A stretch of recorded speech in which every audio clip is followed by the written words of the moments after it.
In the name of Allah, dear students, Assalamu alaikum wa rahmatullahi wa barakatuh. Class 8th Qadr subject Social Science topic cho ruling the countryside. Each exercise as so our question kare page number 38. Ask karo poism question. Poism question to give two problems which arose with the new Monroe system of fixing revenue. Rotwari system is one Monroe system.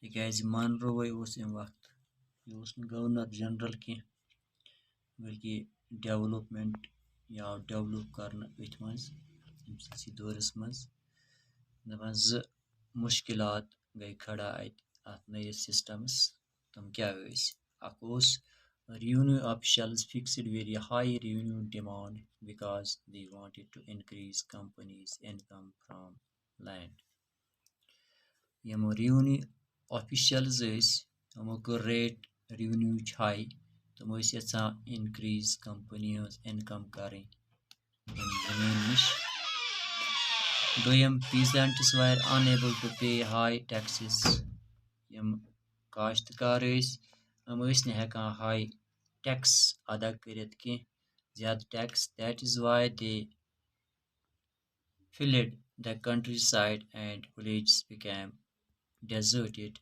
in many regions.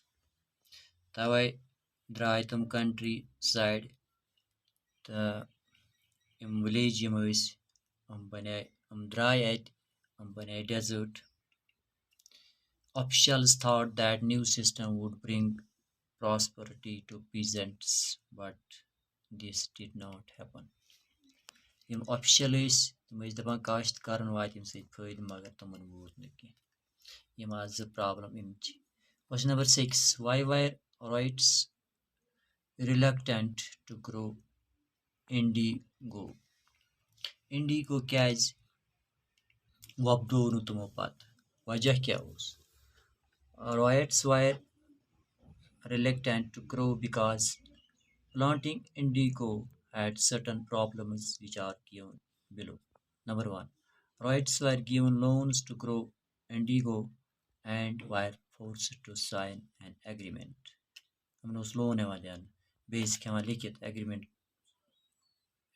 ٲسۍ ہٮ۪وان یہِ ہسا یہِ لیکھِتھ ٲسۍ کھٮ۪وان. Once they started to take loans, they were unable to repay loans. ییٚلہِ تِم لون ٲسۍ تُلان یِم ٲسۍ نہٕ ہٮ۪کان لون بٔرِتھ پتہٕ واپس کینٛہہ because they had to take loans again and again. پتہٕ اوس نَیہِ سرٕ پیٚوان یِمن لون تُلُن تہٕ یِمن اوس یِہوے پیٚوان نکھٕ والُن. Number 2. The price which peasants got for the indigo they produced was very low and the process of loans never ended. یُس قۭمَتھ اَتھ اِنڈیگوس واتے سُہ اوس نہٕ برابر کینٛہہ یِم ٲسۍ کم قۭمَتھ یِمن دِوان تہٕ لون تہِ اوس نہٕ نکھٕ وَسان زٕہٕنۍ. Number 3.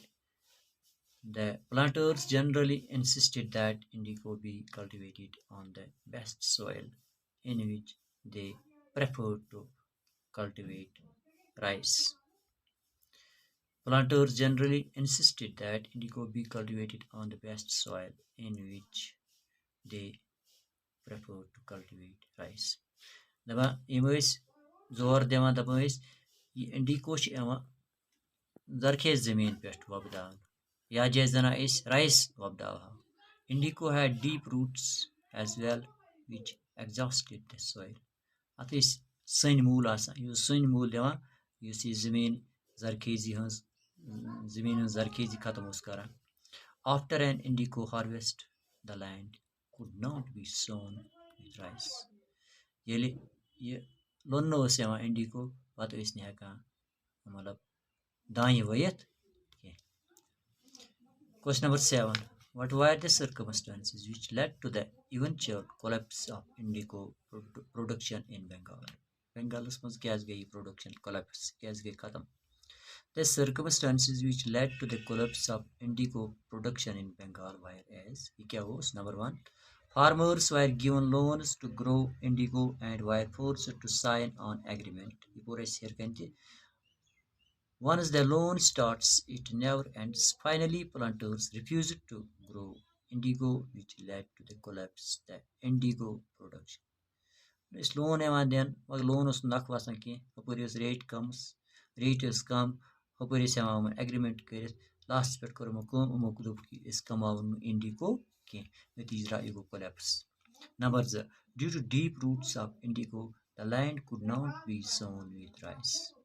اَتھ ٲسۍ سٔنۍ موٗل آسان تہٕ یِم ٲسۍ نہٕ ہٮ۪کان پَتہٕ دانہِ کَمٲیِتھ اَتھ زٔمیٖن پٮ۪ٹھ کینٛہہ.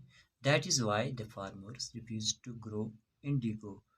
اَمہِ وجہ کِنۍ تہِ کَموو نہٕ یِمو یہِ کینٛہہ کٔرٕکھ نہٕ کَلٹِویشن اَمِچ کینٛہہ. Number 3. The price given to planters of indigo was very low. قۭمَتھ ٲسۍ اَتھ دِوان کَم so they had no interest in growing indigo. Number 4. In March 1859, thousands of peasants in Bengal refused to grow indigo. March 1859 منٛز ساس ؤری کاشتکار درٛاے یِمو کوٚر اِنکار یہِ کَماونہٕ خٲطرٕ. They refused to pay rent. یِمو کوٚر اِنکار یِمو دیُت نہٕ یِمن رینٹ تہِ کینٛہہ. Attacked indigo factories. فیکٹرین پٮ۪ٹھ کٔرِکھ حملہٕ. Agents of planters. یِم planters ہٕنٛدۍ ایجنٹ ٲسۍ were beaten up so the indigo production in Bengal was reduced. تَوے گٔے بنگالَس منٛز یہِ اِنڈیگو پروڈکشن کم. تہٕ یِم ٲسۍ ییٚمِکۍ 7 کوسچن کرو أسۍ اِنشاءاللہ اَمِکۍ یِم لیسنٕکۍ کینٛہہ اوبجیکٹِوٕز تہِ تہٕ آز گوٚو یِتُے بِہِو خۄدا صٲبَس حوالہٕ.